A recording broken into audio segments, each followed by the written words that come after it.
সম্প্রতি পদত্যাগ করেছেন জাতীয় নাগরিক পার্টি এনসিপি যুগ্ম সদস্য সচিব তাসনিম জারা। পদত্যাগের পর গুঞ্জন উঠে যে তিনি বিএনপিতে যোগ দিতে পারেন। তবে রোববার বিকেলে গণমাধ্যমকে দেওয়া সাক্ষাৎকারে তাসনিম জারা জানিয়েছেন, বিএনপিতে যোগ দেওয়ার কোনো সম্ভাবনা নেই। এর আগে শনিবার তিনি তার ভেরিফাইড ফেসবুক পেজে ঘোষণা করেন যে তিনি স্বতন্ত্র প্রার্থী হিসেবে নির্বাচনে অংশগ্রহণ করবেন। নির্বাচনে অংশ নেওয়ার জন্য তিনি ঢাকা ৯ আসনের ১% ভোটারের স্বাক্ষর সংগ্রহ শুরু করেছেন।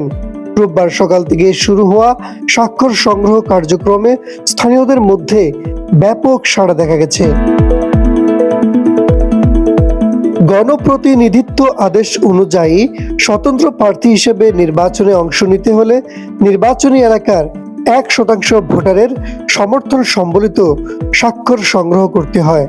ঢাকা ৯ আসনে যা খিলগাঁও, সবুজবাগ, মুগদা থানা এবং মান্ডা এলাকা নিয়ে গঠিত, মোট ভোটার সংখ্যা ৪,৬৯,৩০০ জন।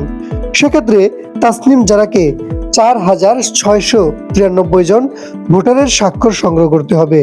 মনোনয়নপত্র জমা দেওয়ার শেষ দিন আগামী সোমবার। এদিকে যারা তার ফেসবুকে লিখেছেন, প্রিয় খিলগাঁও, সবুজবাগ ও মুগদাবাসী, আমি আপনাদের ঘরের মেয়ে। খিলগাঁওয়ে আমার জন্ম ও বেড়ে ওঠা। আমার স্বপ্ন ছিল রাজনৈতিক দলের মাধ্যমে সংসদে গিয়ে এলাকার মানুষের সেবা করা।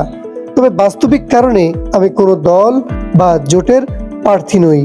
আমি আপনাদের জন্য নতুন রাজনৈতিক সংস্কৃতি গড়ার জন্য লড়াই চালাবো।